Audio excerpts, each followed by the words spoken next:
Actually, lahat ng napatay ko, nagsisisi ako. Bakit buhay yan eh. Kahit nag-ano kasama yung tao na yan, ako, after makainkwentro ako, tapos may mapatay, pupunta agad ako ng simbahan. Hihingi ako ng patawad kay Lord. Lord, kahit nag-ano kasama yung tao na yun, he deserved to live. Dahil tao pa rin siya. Ito ang videong kumakalat ngayon. No? Matagal na siguro ito nga na interview kaugnay sa karanasan ni Senador Bato de la Rosa, kung saan sinabi niya na tuwing may engkwentro, talagang nagsisisi siya sa mga pangyayari at pupunta siya sa simbahan. At may nakalagay sa mga videong kumakalat ngayon sa social media na huli na ang pagsisisi. Bakit? Kumpirmado na merong warrant of arrest mula sa ICC at kinumpirma ito ni Ombudsman Boying Remulla na nakatanggap siya ng kopya. Kung maalala ninyo, noong di pa nadakip si dating Pangulong Rodrigo Duterte, sabi niya na kung sakali umano na siya'y makulong sa ICC, inutusan niya si Bato, ituro mo na ako ang nag-utos sa iyo. Si Bato na nervyos kasi kasali siya doon sa tukhang niya. If there is any person who is going to prison, it would be me.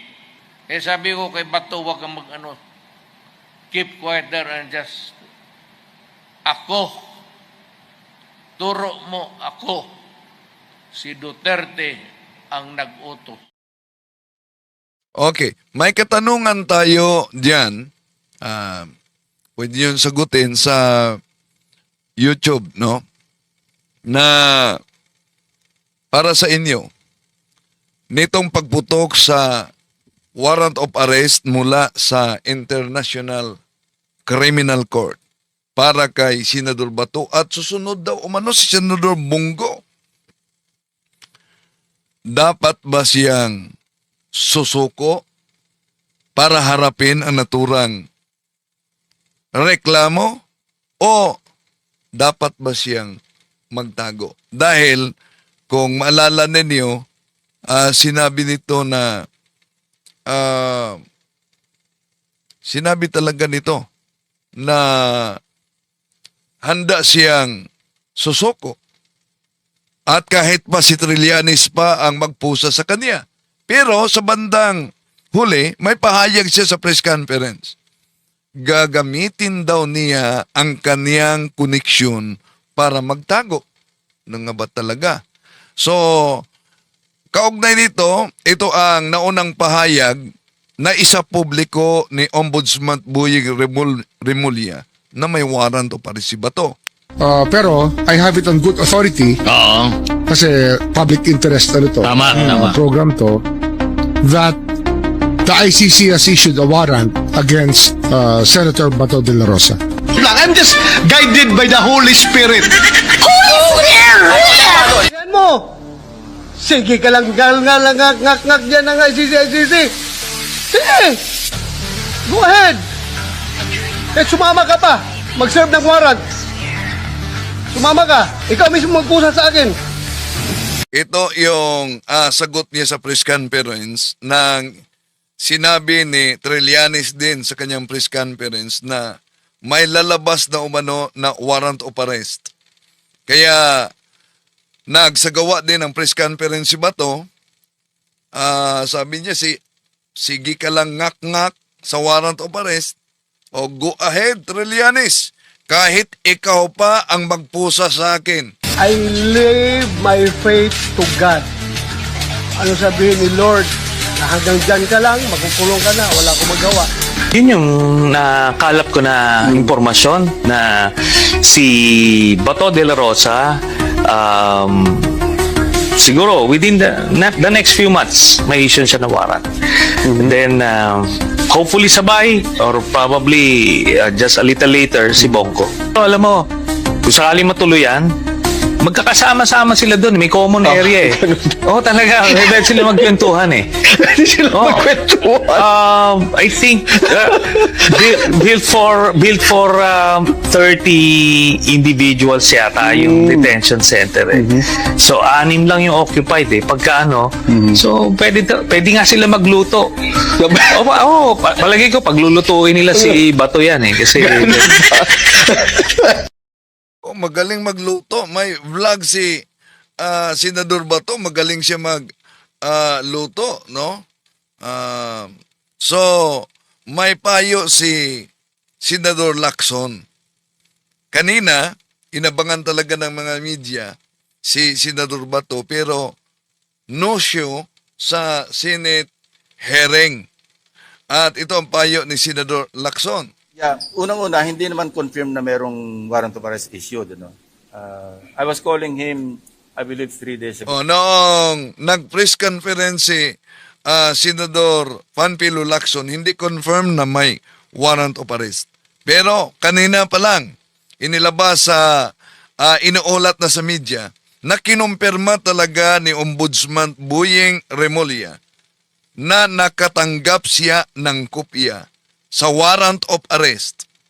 Kaya siguro, yun ang dahilan kung bakit di sumipot sa Senate hearing si Senador Bato de la Rosa, mga kapatid. Kinumpirma talaga ni Ombudsman Boyeng Remulla na nakatanggap siya ng kopya sa warrant of arrest daw. So dito sa press conference, nauna na sinabi ni Senador Panfilo Lacson, hindi pa confirm. Just to give some moral support, being a former colleague or comrade in arms sa PNP. Pero he was not picking up. And the following morning, I noticed na meron siyang missed call sa akin. So I hope we can talk just to give him some advice. No? Hindi para magtago, hindi para how to go about facing criminal charges because sa kanya something novel.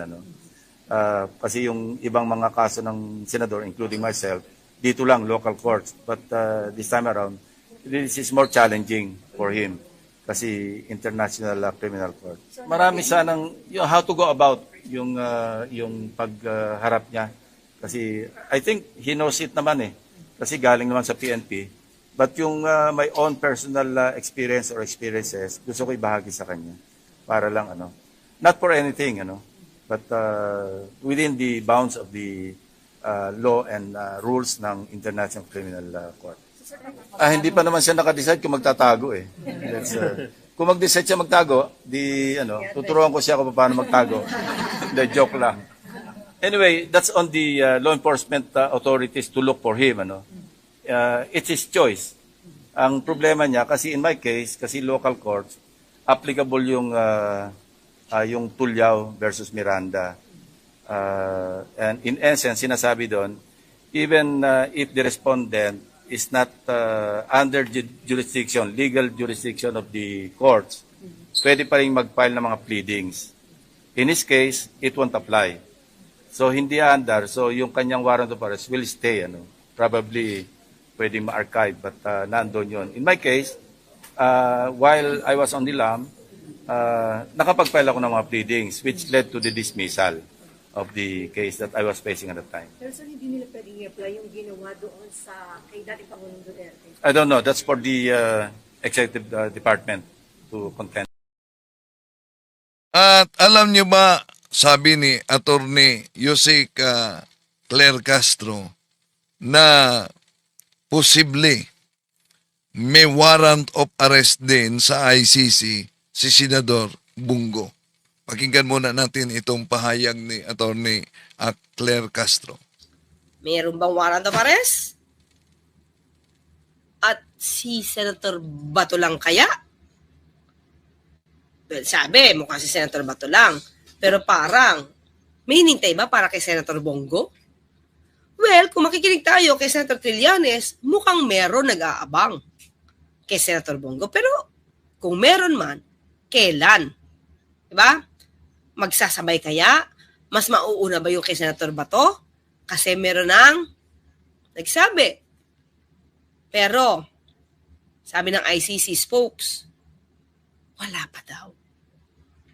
At sinabi rin naman ni Secretary John Vic, wala pa kaming red notice na natanggap from the Interpol. Pero kanina, sa ulat, kinumpirma ni Ombudsman Boying Remulla, nakatanggap siya daw ng kopya sa warrant of arrest. Posible na sigurado din sila si Senador Bato de la Rosa kaugnay sa warrant of arrest. Bakit?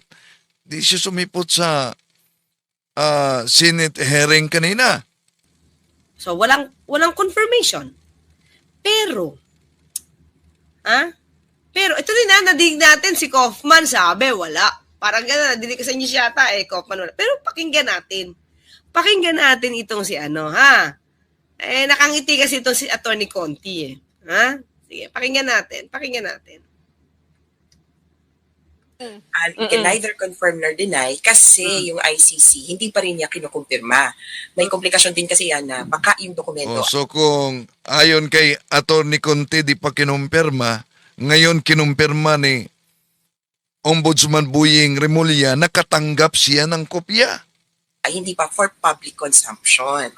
Kaya, So hindi pa pang-public consumption. So ibig sabihin, kung nakatanggap siya ng kopya, dapat yung kopyang yan hindi pang-public consumption para hindi magtago. Pero isa na publiko na ni Remulla, no? So, posibleng ang di pagsipot sa Senate hearing ni Senador Bato ay nagtatago ito sa warrant of arrest. Pero dapat ba magtago siya o harapin na lang niya ang mga reklamo? sabi nga ng mga biktima, okay lang din naman. Kasi hindi naman ito parang lalabas ba, meron ba? Ang ano na lang, we will assume that a warrant of arrest has been issued. Ibig sabihin kasi baka meron, pero hindi pa dapat isa publiko. Ganun yung tingin ni Atty. Conti. Diba? So, Evangeline Camilosa, Arce Doble, palagay ko tutubuan na ng buhok si Bato sa dahig. Nako, totoo ba? May nagsabi na talaga magpapasko siya sa dahig? Malapit ng Disyembre. So kung may warrant of arrest siya, doon siya magpapasko. Especially because dapat naman talagang mag-issue ng warrant kay Bato de la Rosa. Ayan ha. Kumbaga, mga ka-clear. Una natin nadinig ito kay Senator Trillanes. Tapos alam ko kay Atty. Conti rin na sure sila na magkakaroon ng warrant of arrest na i-issue laban dito kay Senator Bato. Pero alam ko din, si Senator Bongo, senior niya din na magkakaroon ng warrant of arrest. Tama ba sinabi ko? Okay, ngayon daw magkakaroon ng warrant of arrest si Senator Bato. Okay, pero senior din ni Senator Trillanes na magkakaroon din ng warrant of arrest si Senator Bongo. Baka umano sa huling bahagi sa taong ito. Diba? So, sabi pa nga ni Senator Bato, Senator Trillanes, baka next year. Bakit yan? Kung isipin natin, kung magkakaroon naman din ng papel ito si Senator Bongo sa ICC case, ba't kaya hindi pa isasabay? Siguro kasi mahirap manghuli ng dalawa. Mahirap mang-aresto ng dalawa. Hindi na mahirap, pero ano yun effort yun, mga ka-clear. Wala na si General Torre. Hindi siya hindi siya ganun kadali. Especially, mga senador to. At, una pa lang, balita pa lang na meron, hindi pa naman kinukonfirm, meron nang sinisigaw si Senator Cayetano. Due process. Diba? So, hindi siya ganun kadali na mang-aresto ng dalawa. Especially dalawa pa tong senador. Okay? Nanong ko lang naman, hindi ko naman sinasabi. Basta, hindi to galing sa atin, Sinabi ito ni Senator Trillanes na sure na meron kay Senator Bongo. So, siguro it's just a matter of time. Ito, katulad din sa sabi ni Tony Conti, sigurado magkakaroon. Hindi pa lang alam siguro kung kailan. Oh, di ba? So, possible po na may because dapat naman talagang mag-issue ng warrant kay Bato de la Rosa. So, possible po na meron, pero hindi lang Nilalabas ng ICC Dapat sa kanilang secret. website. Oo, dapat No, secret parang pero yung kay na-anunsyo. Alter. Niya may revelasyon to eh. May revelasyon si Tony Conti eh. Anong revelasyon niya? Dapat secret. So, dapat hindi binubuyan niyang. O, yun yung sabi ni Tony Conti. Diba? So, ang tanong, ang tanong talaga tuloy, meron ba? O wala pa? Diba? Kasi meron pa siyang i-reveal dito mga ka-clear. Mm-mm. Oo. Ma'am, bakit po kaya kailangan, Attorney Conti, bakit kailangan secret itong paglabas ng warrant sa katulad po ni Senator Bato de la Rosa? Marami kasi nakalagay sa warrant of arrest na pwedeng maturing na private information. Ilan dyan, posibleng nandun ang pangalan ng ilang witnesses, posibleng nandun ang private information mismo ni Bato de la Rosa, posibleng, kumbaga masangkalan yung ongoing processes kay Duterte, tapos pati kay Bato. Kaya, nagkakaroon ng pagkakataon dapat na i-redact. Di ba, yung nakikita nating dokumento mula sa ICC, maraming parang naka-redacted, Yes, may parenthesis. Protection yon nung mga taong involved at nung proseso mismo. Mm-mm. Pero kung attorney, kung i-redact lang naman nila ito, so ilalagay lang nila redacted and then they can release it na doon sa website nila. Pero talaga bang walang nire-release na warrant of arrest doon sa website ng ICI para maging reference kung meron nga or wala? O, ICC tayo ICI, Oo nga, ICC ah. sorry. ICC. Nalilito na kami sa ICI at ICC. Oo nga Pero yes, Mas ako rin eh. Pero itong parang option to make public the document, ibang punto pa yan, dyan napapasok yung kumbaga politika. Ang ICC technically dapat publiko yung mga dokumento niya, pero kung sa tingin niya masasangkalan yung pagiging public ng dokumento sa enforcement ng warrant, posibleng may hiling yung prosecutor na wag mo nang i-public. So in other words, kung magkakaroon ng problema or issue sa pag-i-enforce nito, pwede palang hilingin, di ba?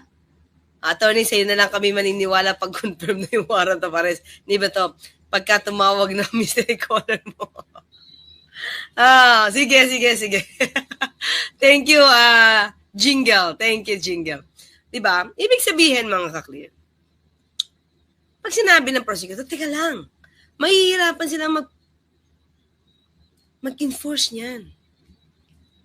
Baka tumakas, baka magtago, baka mapunta sa bunker.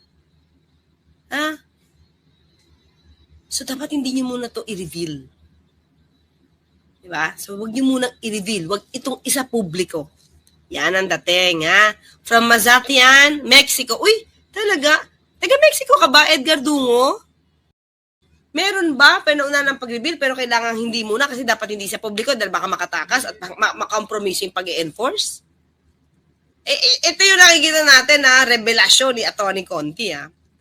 Or talagang wala pa. Diba? Para nandiyan lang si Senator Bato kasi alam niya wala pa. Eileen Grace Villar, good evening po, Yusek Lee, Atty. Claire. This is it. Justice is coming to the EJK victims. Bato, your come is coming anyway. Ikaw na rin ang nagsabi, sasamahan mo ang idol nyo sa Hague. Yan, free trip. Pinakita ko sa inyo kanina yung video, di ba, mga ka-clear? Tinuro ni dating Pangulong Duterte mismo yung mga kasamahan niya. Di ba? Nakita niyo ba kanina? Na inamin niya, ito, dumaan yan, deputy yan, mga pulis yan. So, ano yan? Death squad yan. Gumanon siya, din sa video. Pinakita ko sa inyo kanina. So, wala na siya makakaila. Pinagchichismisan pero hindi na kumpirma until hinuhuli na siya. Ayun, di ba? Yun yung dabas eh. Pinagchichismisan, pero hindi ko kumpirma until nahuli na siya. Yun yung sabi niya. Yun yung sabi ni Atty. Conti. Malalim tong sinasabi niya, mga ka-clear. Read between the lines. Di ba? Meron namang experience yung ICC na in-announce niya. In-announce niya, nag-press con ka agad. Pero ito ay para dun sa mga suspect na mukhang hindi or never niyang mahuhuli. Katulad nung si ano, 'di ba? Sa Russia, si Putin. 'Di ba? Binanggit niya 'yan. Oh. Feeling niya siguro, at least, masabi man lang. Oh? Ha? Di ba? Masabi man lang niya na may warrant of arrest at gumagana ang aming justisya, hindi ka lang namin mahuli. Di ba? Si Vladimir Putin. Ha? Di ba? Yun. In-announce yun, di ba? Alam na nga natin eh. Oh. Sandali muna, nag-message si Factbusters PH si Kaburnok na hack daw ang channel ni Kaburnok, ang Factbusters PH. Di na makita natin sa ngayon. Hinanap ko yung Factbusters PH. No? Na-hack daw. Okay, tuloy natin. Wait. Yan.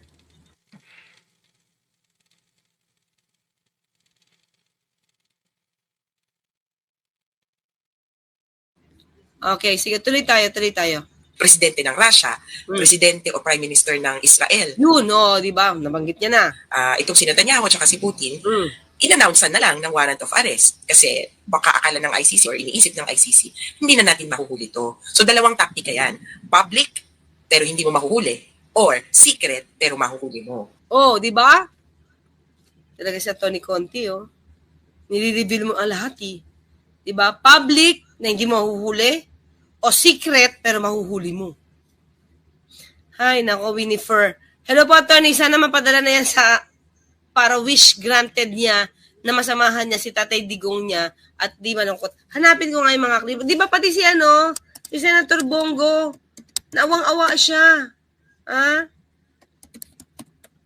Sandali din. Nag-communicate kami ni Kaburnok. Talagang hack ang Factbusters PH, mga kapatid. Pages pa daw, di ba?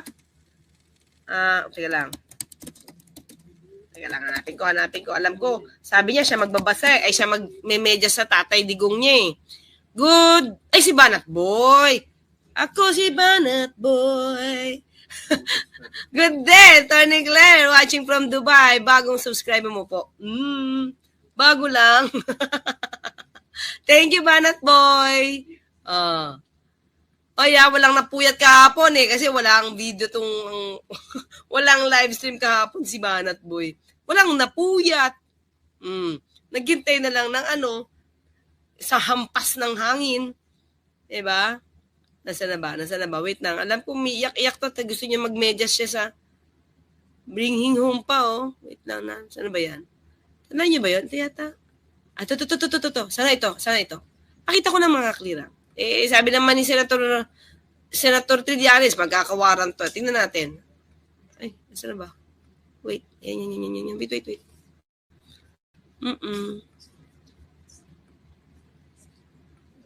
Salamat.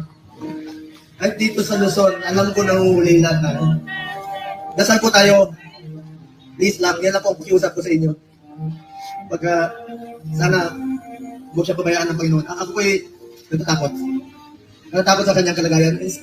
Sanay po siya na inaabot sa kanyang lahat.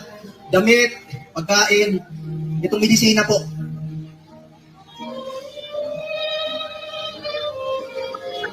Dito naman ako na kay Senator Bongo. Hindi pa niya nadalaw, di ba? Tapos lungkot na lungkot siya. Ang dami na nakadalaw na tao, pati si Nurse ba yun? Si Konsehal, na nalingke dating Pangulo Duterte. Madami na nakadalaw.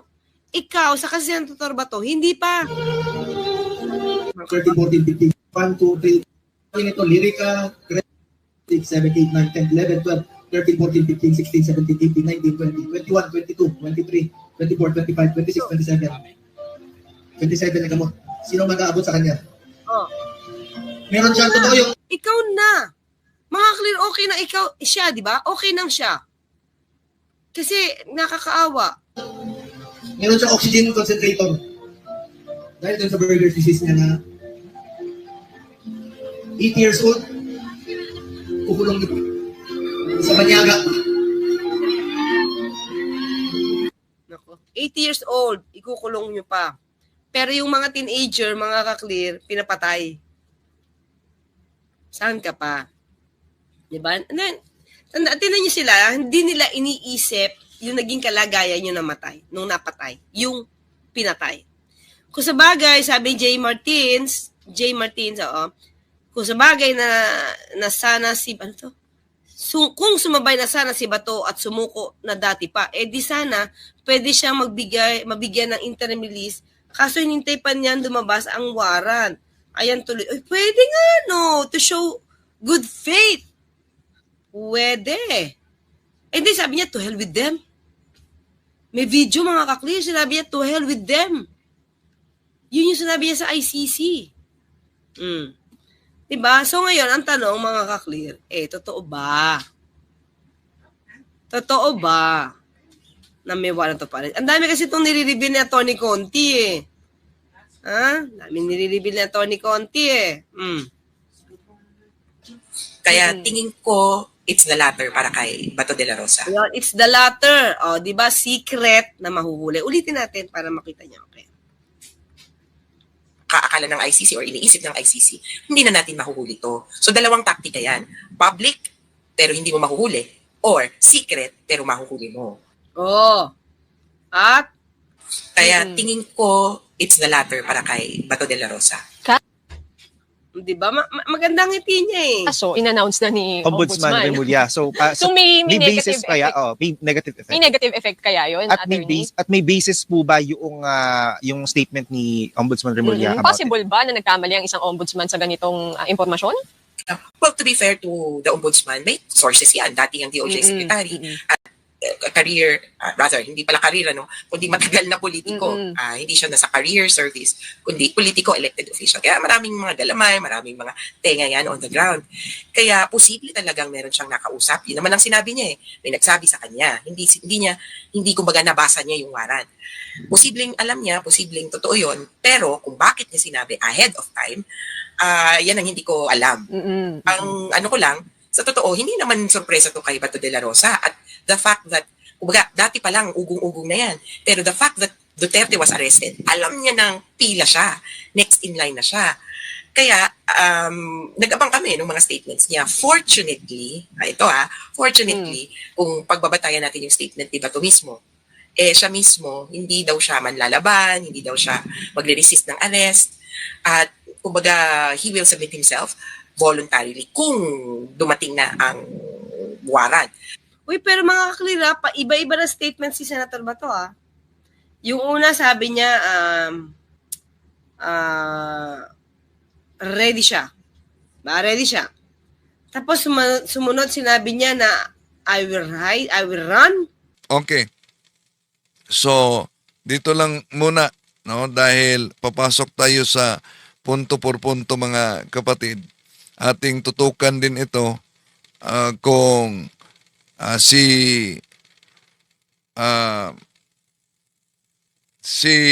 Senador Bato talaga bang magtatago na siya o susuko ba siya para harapin ang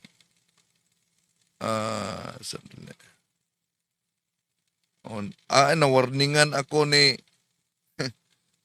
Nightbot.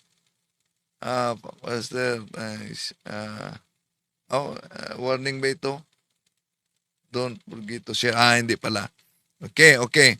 So, may link ako para sa Factbusters PH dyan, mga kapatid. Nahack ang channel ni Kaburnok.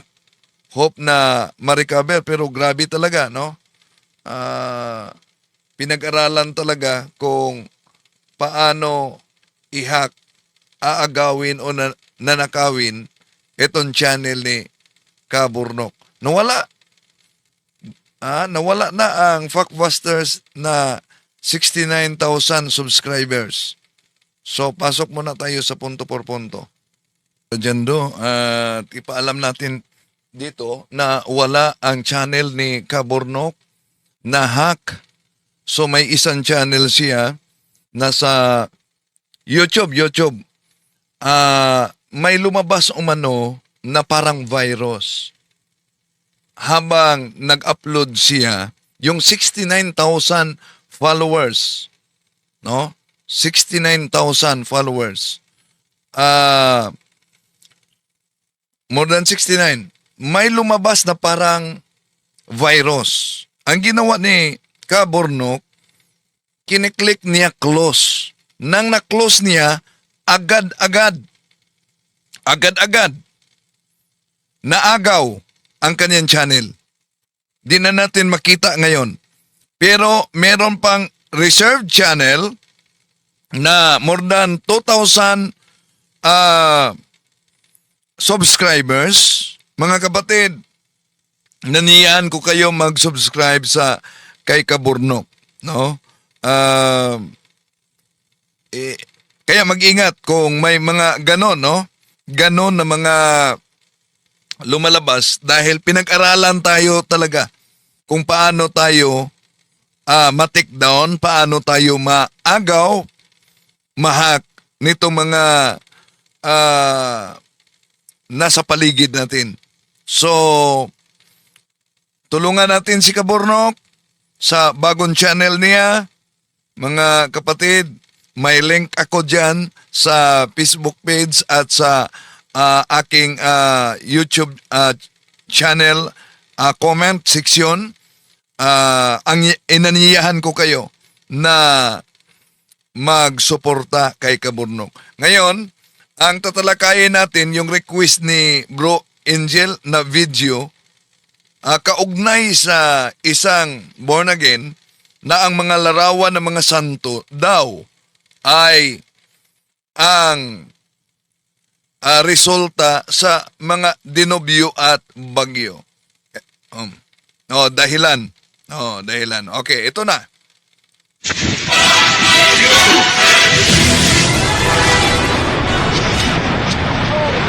Ang mga ngaral sa siktang born again ang nag-akusa na ang dahilan umano sa iba't ibang mga sakuna, lindol, bagyo ay ang mga rebolto ng mga santo.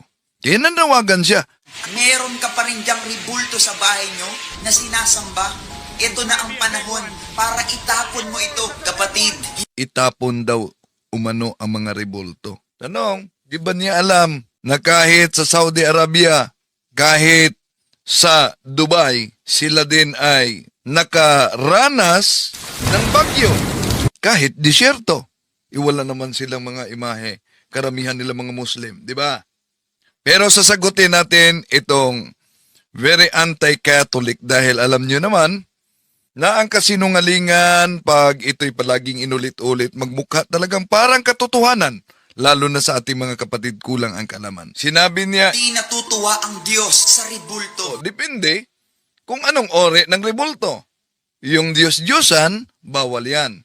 Pero lahat ba na rebulto o larawan ang ipinagbabawal? Hindi lahat ng mga larawan sa Biblia ay ipinagbabawal ng Diyos. Pero kung ang argumento niya ang mga sakuna dahil sa rebulto, Itong super typhoon na parating ay boses ng Diyos para sa mga Pilipino upang talikuran na natin ang ating mga kasalanan at magbalik loob tayo sa Panginoon, mga kapatid. Kaya kung ikaw, meron ka pa rin diyang ribulto sa bahay nyo na sinasamba, ito na ang panahon para itapon mo ito. iba't may pangyayari lalo na sa Middle East na sila din ay nakaranas ng bagyo. Ito, bumabaha doon sa Dubai. Dahil po ba nakaranas din sila ng bagyo doon? Ibig po ba sabihin, rebulto din ng mga santo ang dahilan sa kanilang sakuna doon? Hindi lang yan. Sa Saudi Arabia, lalo na sa Mecca, grabe ang naranasan din na bagyo doon. O ibig ba sabihin, mga Muslim yon, ang mga larawan ni Santo Niño at larawan ng Panginoong Hesus ang dahilan Pero isa-isahin natin ito. Itong super typhoon na parating ay boses ng Diyos para sa mga Pilipino. Busis daw umano ng Diyos para sa mga Pilipino. Ilatag mo ang Bible kung saan mabasa na ang super typhoon ay busis ng Diyos. Di po ba? Ang mga anti-Catholic Bible alone sila. Pero nag-imbento na wala naman sa Biblia. Kung ang layunin at busis ng Diyos para sa kanya ang super typhoon, lahat na simbahang Katoliko na may mga imahen dapat winasak na. Dahil sa interpretasyon nitong sulpot na born again mga kapatid, yun daw ang busis ng Diyos dahil daw sa mga larawan o rebulto. Dahil ang mga larawan ay at rebulto ng mga santo ay Diyos-Diyosan. Mali. Ano po ba yung opisyal na aral ng Simbahang Katoliko? Kung tingnan natin ang opisyal na aral ng Simbahang Katoliko, Catechism of the Catholic Church, number 2130. Ito, the Christian veneration of images is not contrary to the first commandment, which prescribes idols. Indeed, the honor rendered to an image passes to its prototype. And whoever venerates an image venerates the person portrayed in it. The honor paid to sacred images is a respectful veneration, not the adoration due to God alone. Sa panahon pa noong iconoclasm, napakabata pa ang simbahan noon, no? Ikalawang konsilyo ng Nicaea. Dahil winawasak ang mga sagradong imahen sa panahon ni Emperador Leo III. Kaya nagpupulong ang mga obispo at ideklara sa konsilyo ng Nicaea na sacred images may be honored without idolatry. Pero sa mga anti-Catholic, lahat ng mga larawan daw umano ay Diyos-Diyosan. Isa-isahin natin. Pakinggan muna natin itong pahayag ng born again na ito. Upang talikuran na natin ang ating mga kasalanan at magbalik loob tayo sa... So kung talikuran na ang mga kasalanan, dapat talikuran ninyo ang pagpili sa siktang tatag lamang ng tao. Dahil iisa lang ang iglesyang tatag ng ating Panginoon Jesucristo. Ngayon, subukan ninyong i-trace ang born again. Halimbawa, meron ba ang born again tinatawag na unbroken line of succession na nag-connect sa ating Panginoon Jesucristo hanggang sa kasalukuyan ngayon? Baka sasabihin na meron. O sige, sa taong 300, sino ang ituro nilang born again? Wala pa dahil Katoliko lang ang nag-iisang Kristiyanong simbahan sa panahon noon. Kahit sa taong 400, taong 500, taong 600 Anno Domini, wala pang born again. Dahil ang born again ay isa lang sa mga sanga sa protestante na resulta sa tinatawag na sola scriptura, Bible alone. Ibig sabihin, lahat ng mga protestante, lahat, kahit kay Kibuloy, kahit sa iglesia ni Manalo, kahit sa iglesia ni Soriano, sila'y produkto sa maling interpretasyon sa Biblia. Pero ang Biblia ay produkto sa tunay na iglesia, na ang Simbahang Katoliko. Okay, tuloy natin. Panginoon, mga kapatid, kaya kung ikaw, meron ka pa rin diyang ribulto sa bahay nyo na kung ikaw daw ay meron pang rebulto sa bahay ninyo, sabi niya, sinasamba, ito na ang panahon para itapon mo ito. Sinasamba, ito na ang panahon para itapon ninyo ito. Yun talaga, napaka-allergy ng mga larawan ng mga santo dahil wala naman silang kasamang naging santo. At kung pinag-aralan nila ng mabuti ang nakasulat sa Biblia, hindi galit ang Diyos sa mga rebulto o mga larawan ng mga santo. Galit lang ang Diyos kapag ang isang rebulto o larawan ay kinikilalang Diyos ito. Ibig sabihin, Diyos-Diyosan na. Pero, alam kaya nila o pinipili lang ang nabasa nila sa Biblia na ang Diyos mismo, siya mismo ang nagpagawa ng rebulto o imahen. Di ba nila alam yan na ang Diyos mismo ang nagpagawa ng imahe o rebulto. Ibig po ba sabihin, sinusuway ng Diyos ang kaniyang utos? At ang tunay na simbahan ay simbahan ng mga santo. Unang Korinto, Kapitulo 14, versikulo 33, For God is not the God of dissension, but of peace, as also I teach all the churches of the saints. Ang iglesia ng mga santo. So, ngayon, delikado dito ang mga walang larawan ng mga santo dahil di sila connected sa tunay na iglesia, mga kapatid, na iglesia ng mga santo. Dahil po ba nakita lang nila na may mga larawan gaya ng Santo Niño, Nazareno, ang konklusyon nila, Diyos-Diyosan na yan? Ang larawan ni Senyor Santo Niño ay hindi Diyos-Diyosan, larawan sa isang batang Hesus, ang Diyos na nagkatawang tao. Yun ang Senyor Santo Niño. Mabasa ba sa Biblia ang Santo Niño? Mabasa yan. Mabasa ba sa Biblia ang Jesus Nazareno sa Biblia? Mabasa yan. Pero kung dahil sa mga proposisyon at paghalik, ang interpretasyon nila ay Diyos na si San Juan ay may babala.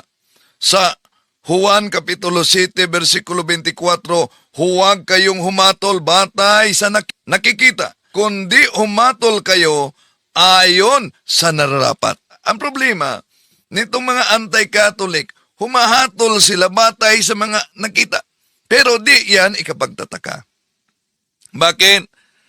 Kahit na si San Pedro, may babala na kaugnay diyan, mga kapatid. Sa ikalawang Pedro Kapitulo 2, versikulo 1 hanggang 3, ito ang babala ni San Pedro. Kaugnay sa mga huwad na guro.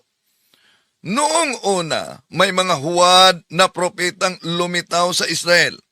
Gayon naman, may darating sa gitna ninyo na mga huwad na guro. Lihim silang magtuturo ng mga maling aral na ang dulot ay kapahamakan. Pati ang Panginoong tumubos sa kanila ay kanilang itatakwil. Kaya't di magtatagal at sila'y mapapahamak at marami silang mahihikayat na sumunod sa kanilang kahalayan. At dahil dito, pati ang daan ng katotohanan ay malalapastangan. Sa kanilang kasakim, nilinglang nila kayo sa pamamagitan ng kanilang mga aral na katang-isip lamang. Matagal nang nakahanda ang hatol sa kanila at ang pupuksa sa kanila ay hindi natutulog. At paboritong-paborito nila ang talata para kontrahen ang mga sagradong imahen. Ano? Kapatid, hindi natutuwa ang Diyos sa ribulto. Hindi natutuwa ang Diyos sa Diyos-Diyosan. Hindi natutuwa ang Diyos.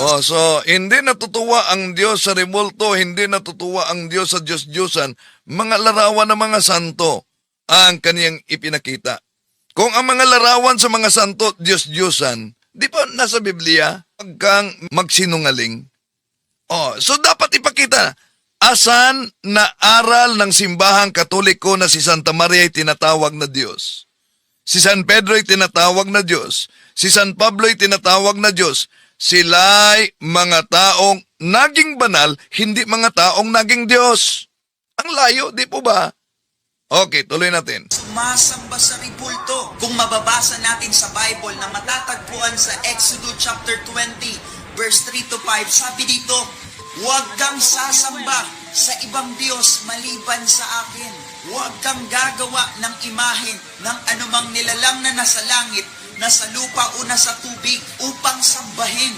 Huwag mo silang yuyukuran ni sasambahin sapagkat akong si Yahweh na iyong Diyos ay mapanibughuing Diyos.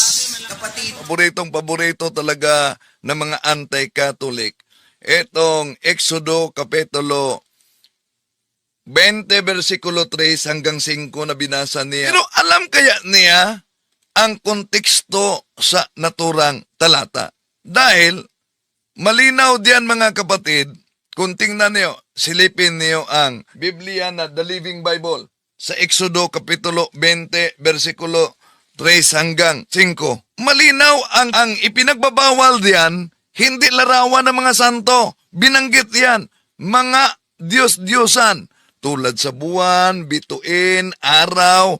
Binanggit sa Protestant Bible, mga hayop, mga isda.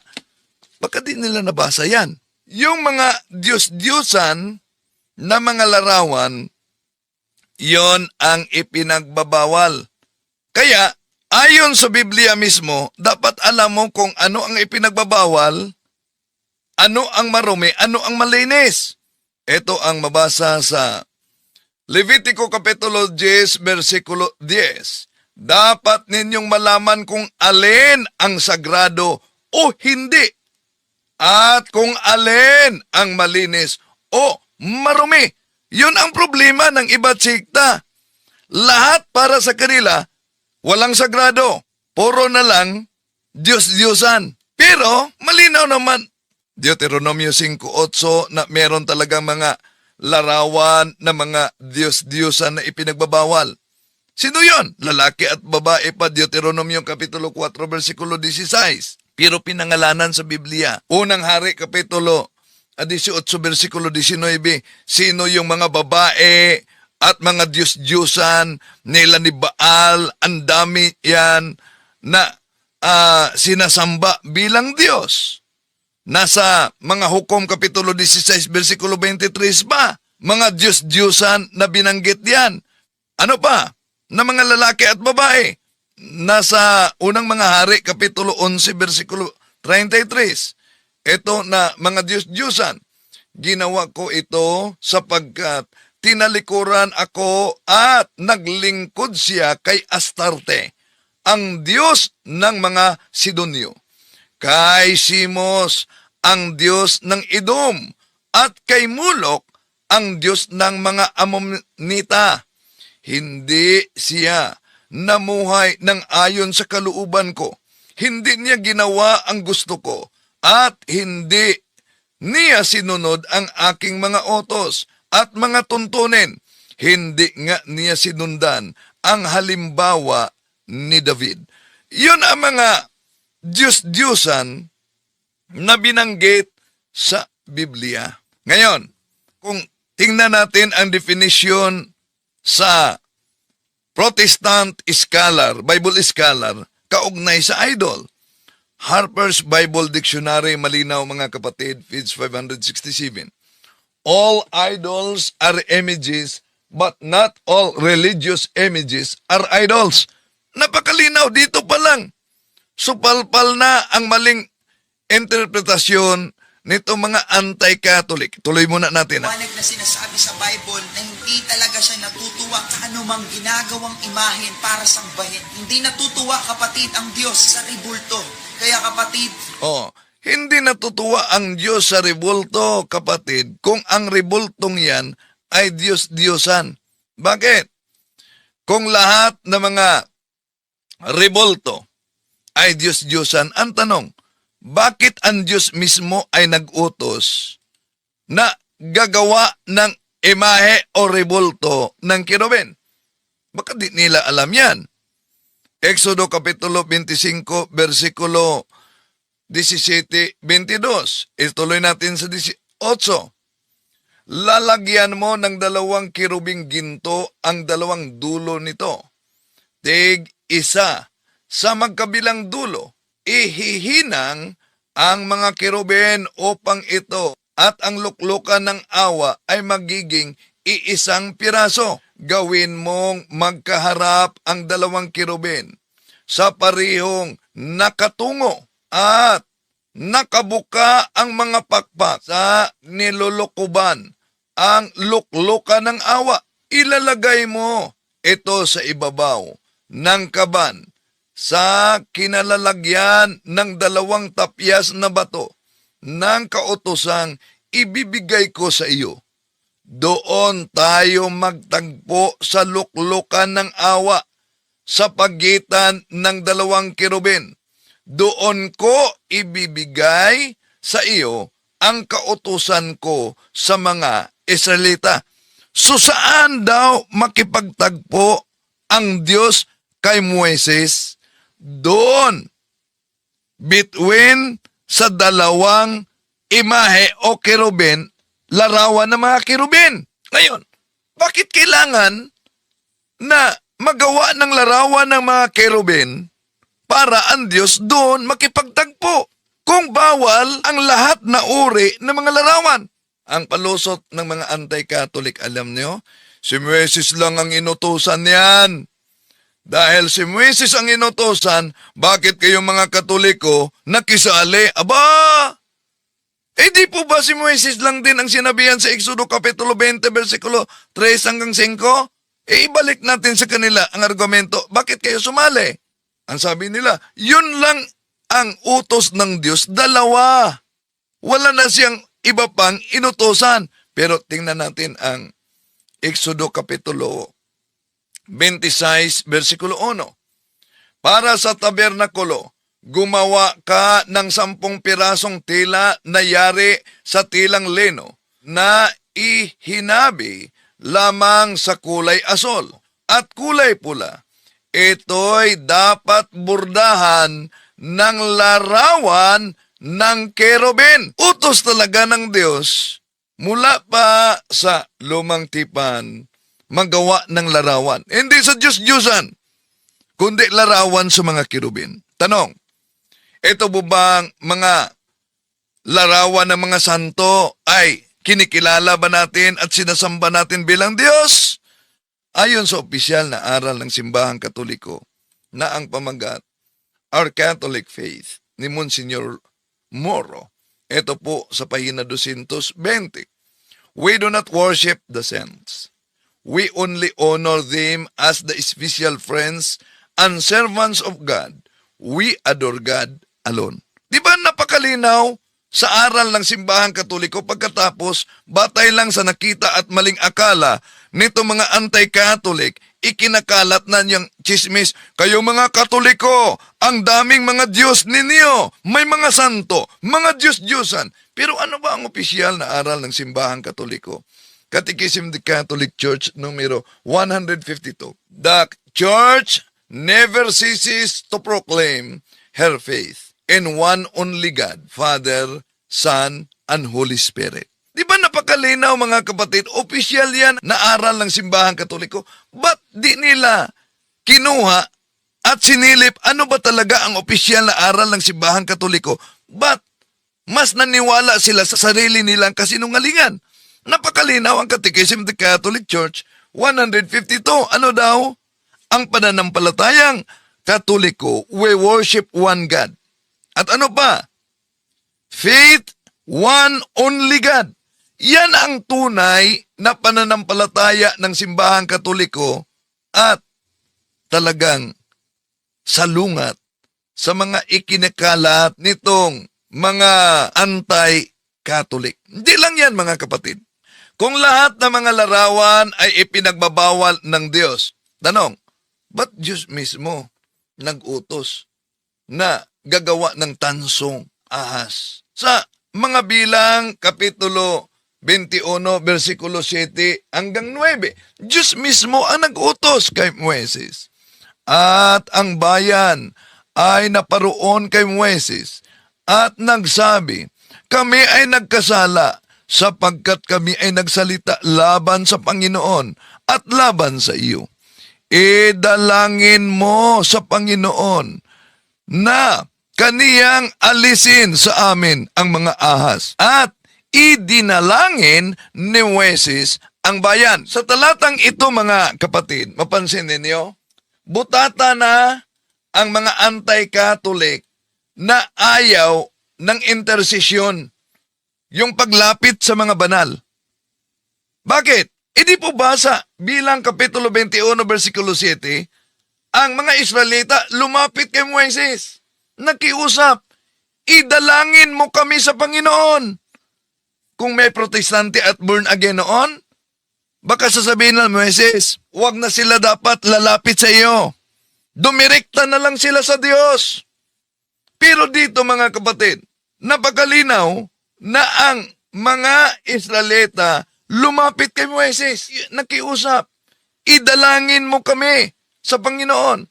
At idinalangin sila ni Moises. Eto, patuloy natin. Sa 8. At sinabi ng Panginoon kay Moises, gumawa ka ng isang mabagsik na ahas at ipatong mo sa isang tikin.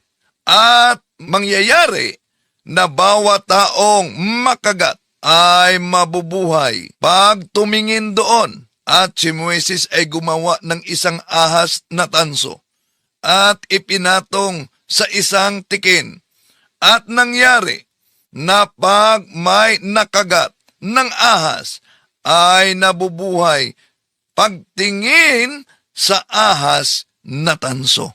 Ang Diyos mismo, diyan pa lang sa lumang tipan nang paggawa ang Diyos ng tansong ahas para maligtas ang mga nakagat sa mga makamandag na ahas. Sa bagong tipan, alam naman natin mga kapatid, na ang binanggit sa bagong tipan na sumasalamin sa mga bilang kapitulo 21 versikulo 7, walang iba kundi ang ating Panginoong Hesukristo. Yun po ang mabasa natin sa Juan kapitulo 3 versikulo 14 hanggang 15. Kung papaanong itinaas ni Moises ang ahas sa ilang, ay gayon, kinakailangang itaas ang anak ng tao.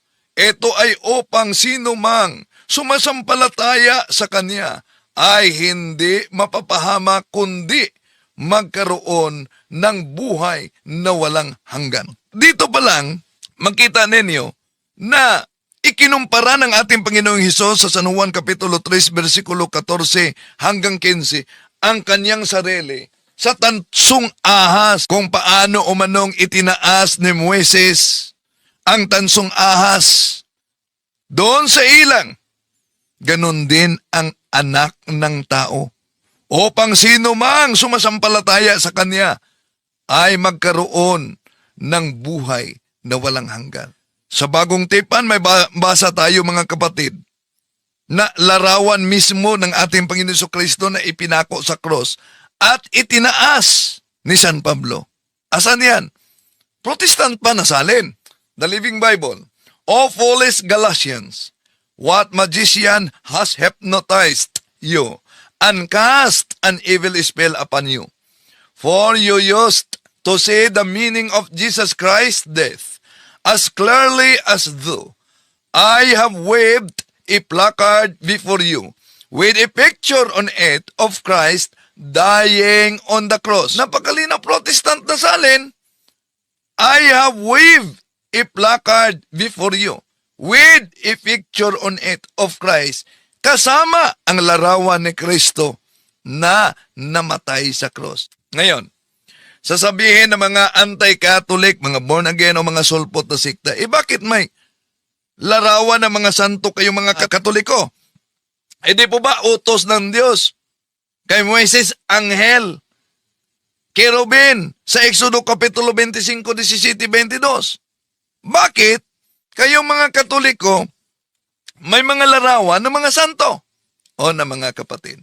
Tama, anghel ang inutos ng Diyos sa Exodo 25, 17, 22. Pero tandaan ninyo, ang mga anghel, ang mga kerubin ay banal, santo. Ayon sa Awit Kapitulo 89, versikulo 7. So tandaan natin na sa Exodo Kapitulo 25, versikulo 19-22, ang Diyos mismo nag-utos na gagawa ng larawan o rebulto ng mga anghel. At ayon sa Awit Kapitulo 89, versikulo 7, ang mga anghel ay banal. Therefore, ang Diyos mismo ay nag-utos na ang mga banal ay maaring gawan ng monumento o larawan. Tanong, ang propeta ba ay banal? Napakalinaw. Sa Biblia, sa Lucas Kapitulo 1, versikulo 70, ang mga propeta ay banal. Kung ang mga propeta ay banal, may mabasa ba sa Biblia na ang propeta may ginawa na monumento para sa kanya? Noong inutos ng Diyos sa isang propeta, wasakin mo ang lahat ng mga imahe ng mga Diyos-Diyusan, gibain mo. Pero alam nyo ba, winasak na ang mga larawan ng mga Diyos-Diyusan, ang hindi giniba. Walang iba ang monumento ng propeta. Asan yan mabasa? Ikalawang Hari, Kapitulo 23, versikulo 17 hanggang 18. Bukod dito'y, ang dambana na nasa Betel at ang mataas na dako na ginawa ni Jeroboam na anak ni Nebat na nakapagkasala sa Israel sa makatuwid bagay. Ang dambalang yaon at ang mataas na dako ay kaniyang ibinagsak at kaniyang sinunog ang mataas na dako at dinurog at sinunog ang mga asera at nagpihit si Josnias ay kaniyang natanawan ang mga libingan na nga sa bundok at siya'y nagsugo na kinuha ang mga buto sa mga libingan at sinunog sa dambana at dinumihan ayon sa salita ng Panginoon na itinanyag ng lalaki ng Diyos na siyang nagtanyag sa mga bagay na ito. Nang magkagayoy, kaniyang sinabi, anong monumento yaong aking nakikita at isinalaysay ng mga lalaki ng bayan sa kaniya? Yaoy libingan ng lalaki ng Diyos. Sa ibang salin, propeta ng Diyos. At nanggaling sa Huda, at itinanyag ang mga bagay na ito na iyong ginawa sa laban sa dambana sa Betel. At kanyang sinabi, bayaan ninyo, huwag galawin ng sinuman ang mga buto niya. Sa gayoy, binayaan nila ang mga buto niya na kasama ng mga buto ng mga propeta na nanggaling sa Samaria. So napansin niyo mga kapatid, sa talatang ito, ikalawang Hari, Kapitulo 23:15, inutusan ng Diyos si Propeta Josnias na wasakin ang lahat ng mga monumento ng Diyos-Diyusan. Pero na nakita niya ang monumento sa libingan ng mga propeta, sabi niya, huwag ninyong galawin. So ang banal na propeta ginawa ng monumento, ngunit hindi ipinawasak ng inutusan ng Diyos sa propeta Josnias na wasakin ang mga Diyos-Diyusan. Problema nito mga sulpot na siktang born again at iba pa. Hindi marunong kumikilala sa monumento ng mga banal at sa mga larawan, mga kapatid, na Diyos-Diyusan. Lahat na lang para sa kanila. Monumento ka man ng mga banal, para sa kanila, Diyos-Diyusan. Ngayon, ang mga anghel ay banal. Ang Diyos mismo ang nag-utos. Nagawa ng larawan sa Exodo Kapitulo 25, versikulo 19, 22. Tanong, ang mga taong banal, sila ba'y magiging tulad sa mga anghel? Malinaw ang sabi ng ating Panginoon sa Marcos Kapitulo 12, versikulo 25. When the dead rise, they will neither marry nor be given in marriage. They will be like the angels in heaven. Ano daw umano ang mga taong banal? Sila'y magiging katulad na sa mga anghel. Kaya kung ang mga anghel ginawa ng mga monumento, utos ng Diyos, at kung ang mga banal ay magiging katulad sa mga anghel, so therefore, ang mga banal pwedeng gawan ng mga larawan. Dahil may hula. Asan? Isaias Kapitulo 56, versikulo 5. Then I will set up a monument in the area of my temple. Their names will be written on it. That will be better for them than having sons and daughters. I will set up a monument in the area of my temple. Napakalinaw mga kapatid. At sa templo ng Diyos noon pa. May mga monumento o larawan na. Ezekiel Kapitulo 41, versikulo 17, kahit ituloy pa doon sa 22. Ang loob naman ng templo ay balot ng tablang kasintaas ng pinto at may ukit na larawan ng palmera. Tandaan niyo larawan ng palmera. Ano bang kaugnayan ng palmera? Mamaya, tatalakayin natin. Larawan ng palmera at kirubin.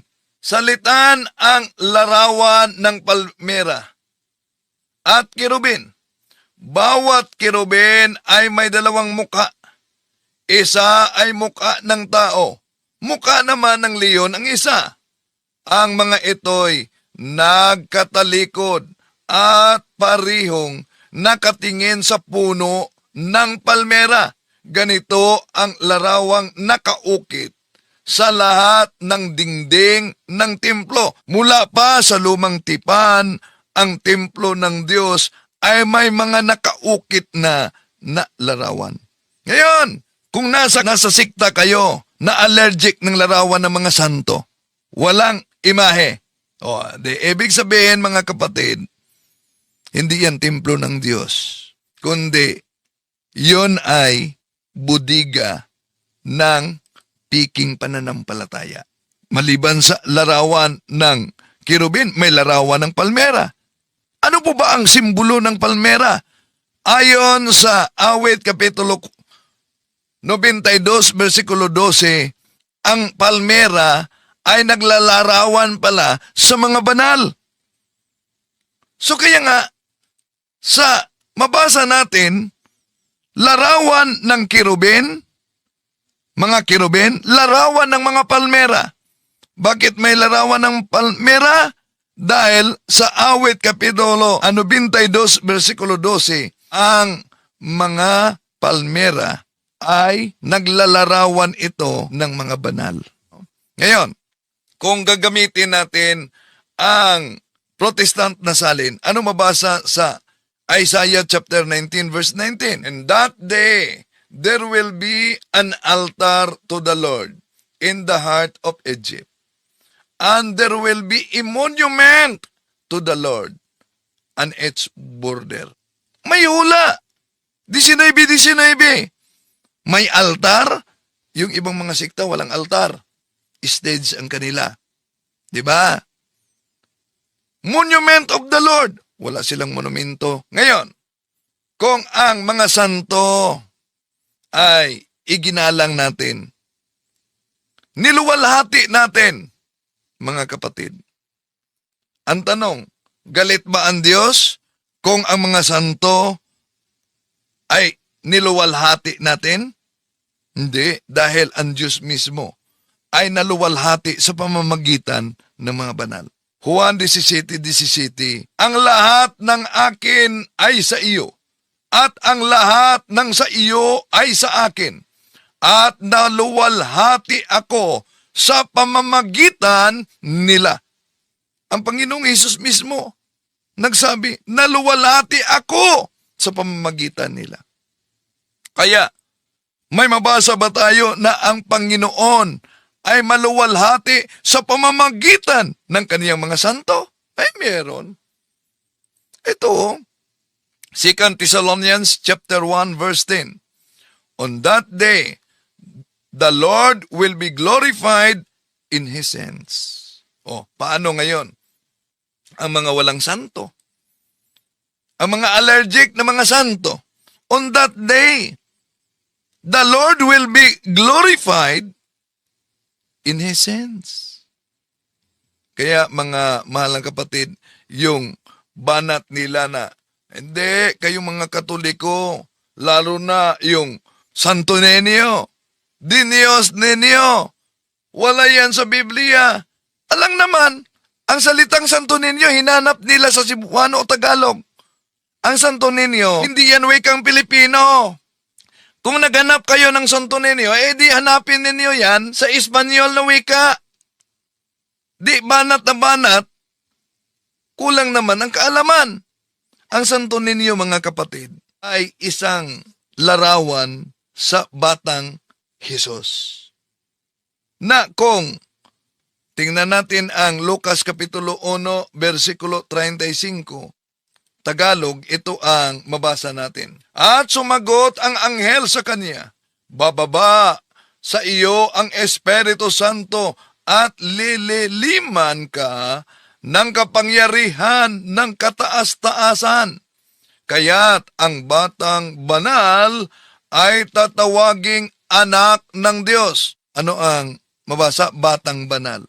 Ngayon, itong batang banal, Holy Child sa English, ano ba yan kung sisilipin natin ang Spanish Bible?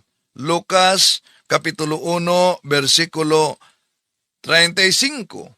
Respondiendo el ángel, li ejo el Espíritu Santo vendrá sobre ti, e el poder del Altísimo te cubrirá con su sombra, por hizo el santo niño que nacerá será llamado Hijo de Dios. Yan, mabasa natin ang salitang santo niño. Banal na bata. Baka sabihin naman nila, bakit tinawag ninyong senyor? Ang senyor, ang pagtawag sa kanya sa mga Katoliko, dahil ang salitang senyor sa Spanish, sa English, Lord, Panginoon. Kung tingnan natin ang mabasa sa Lucas Kapitulo 1, versikulo 43, por qui mi ha concedido es mu ime, quella madre de mi Señor, venga a mi. Nandyan ang salitang Señor. Hanap sila ng letra por letra, dapat babasa sa Biblia, letra por letra, yun na. Kaya hindi lahat ng mga larawan ay ipinagbabawal kahit sa Biblia. Bakit? Dahil mabasa natin kahit sa 2 Kronika Kapitulo 3, versikulo 10, mga kapatid. Nagpagawa siya ng 2 rebultong kirubin na yari sa kahoy sa loob ng dakong kabanal-banalan. Binalot din ito ng ginto. So, hindi lahat ng mga larawan ay ipinagbabawal ng Diyos. Pero itong mga anti-Catholic na nakabasa lang sa Biblia, ginamit na ang Biblia laban sa atin. Lahat ng mga larawan ay ipinagbabawal na, mga kapatid. Kaya nga, ang ating Panginoong Hesus ay may babala sa Mateo Kapitulo 7, versikulo 6. Huwag ninyong ibigay sa mga aso ang mga bagay na banal. Baka pagkatapos ay kayo pa ang balingan at sakmalin nila.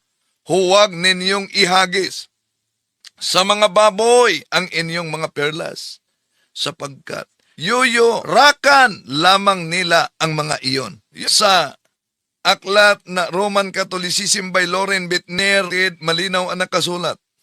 Pahina 102, the Roman Catholic Church produced the Bible and that we receive it from her. Nang nahawakan nila ang Biblia, yon, tayo na'y sinakmal ng mga aso. Niyurakan ang mga banal na mga bagay. Ang tanong, sino po ba yung mga aso na yan? Ito ang sabi ni Propeta Isaias sa Isaias Kapitulo 56, versikulo 11. Oo, ang mga aso ay matatakaw. Sila'y kailanman ay walang kabusugan. At ang mga ito ay ang mga pastor na hindi nangakakaunawa. Sila'y nagsilikong lahat sa kanilang sariling daan na mula sa lahat ng dako, bawat isa'y sa kaniyang pakinabang. Yan. Ang mga aso pala, na tinutukoy sa ating Panginoong Hesus, walang iba, kundi ang mga aso na mga pastor. Kaya mag-ingat. Mag-ingat. Lalo na sa... Makinig mga magnanakaw. Makinig, Jupes. Makinig, yung mga tithes lang ng tithes, walang offering. Ha? Dapat ngayon, meron na kayo. Okay? Meron kayong sacrificial. Pag hindi, malis kayo. Mapapahiya kayo. I'll make sure pahihiyain ko kayo. Okay? Hindi kayo kasama rito sa church. Ayaw ng Diyos ng mga magnanakaw. Pinapatay niya agad. Mga miyembro may trabaho. Brother Louie, huwag kayo magbibigay ng 20 pesos. May paupahan ka. Sakripisyo mo. May nagtatrabaho mga anak nyo. Sa panahon ba ng bagong tipan, mga kapatid, ipinag-uutos ba ang paggawa ng imahen? Tandaan natin, sa Exodo 25:19-22, ang Diyos ang nag-utos. Ang ating Panginoon Jesucristo ay Diyos. Hebreo Kapitulo 13, versikulos 8, si Jesucristo ay siya ring kahapon, ngayon, at magpakailanman. Kaya, siya na nag-utos noon na gumawa ng larawan ay siya din ang nag-utos ngayon na gagawa ng imahe o larawan. Mari bang gumamit ng larawan o imahe sa bagong tipan? Mari. Bakit? Tandaan ninyo. Sa Isaias Kapitulo 56, versikulo 7, mabasa diyan, sapagkat ang aking bahay ay tatawaging bahay dalanginan para sa lahat. So anong kaugnayan sa aking bahay na binanggit sa Isaias Kapitulo 56:7? Dahil kung tingnan kasi natin ang unang hari, Kapitulo 6, versikulo 29, ito'y mabasa natin.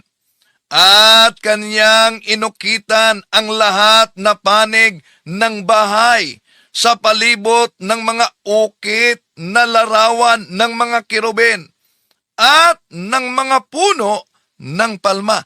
So ano ang simbolo sa puno ng palma? Ang puno ng palma ay kumakatawan sa mga banal na tao na nauna na nating nabasa, mga kapatid, kahit sa King James Version at sa Awit Kapitulo 92, versikulo 12. Ngayon, nabasa natin sa unang hari, Kapitulo 6, versikulo 29, na ang bahay, ang palibot nito ay inukita ng mga larawan ng mga kirubin at punong palma. Anong kaugnayan? Di po ba sa bagong tipan, unang Timoteo Kapitulo 3, versikulo 16, ang haligi at suhay ng katotohanan ay ang iglesia ng Diyos, ang bahay ng Diyos. Kaya, kung ang bahay ng Diyos ay iglesia ng Diyos, at mula pa sa unang hari, Kapitulo 6, versikulo 29, ang bahay ay may nakapalibot ng mga ukit na larawan ng mga kirubin at ng mga punong palma. Sino bang katuparan niyan? Walang iba, kundi ang simbahang Katoliko. Dahil, kung tingnan natin, mga kapatid, magandang balita, Biblia, Hebreo Kapitulo 9, versikulo 23, ang mga bagay sa sambahang iyon ay larawan lamang ng mga nasa langit. Ano daw mano? May mga larawan sa sambahang iyon ng mga bagay na larawan na nasa langit. Ngayon, pasok kayo sa mga anti-Katolik na grabe ang kanilang atake tuligsa sa ating pananampalataya. Wala kayong makitang imahe o larawan ng mga santo. Kaya ang tanong, ito ba'y o simbahan ng ating Panginoon? Hindi. Kundi sila'y siktang tatag lamang ng tao. Kaya, mga kapatid, na establish na natin na ang Diyos ay nagbabawal sa mga larawan o monumento. At ano yung mga larawan o monumento na ipinagbabawal ng Diyos? Walang iba, kundi ang mga Diyos-Diyosan na binanggit sa Deuteronomio Kapitulo 5, versikulo 8, Exodo Kapitulo 20, versikulo 3 hanggang 5, Deuteronomio Kapitulo 4, versikulo 13, at unang hari, Kapitulo 18, 19, mga kapatid. Yun ang mga Diyos-Diyosan.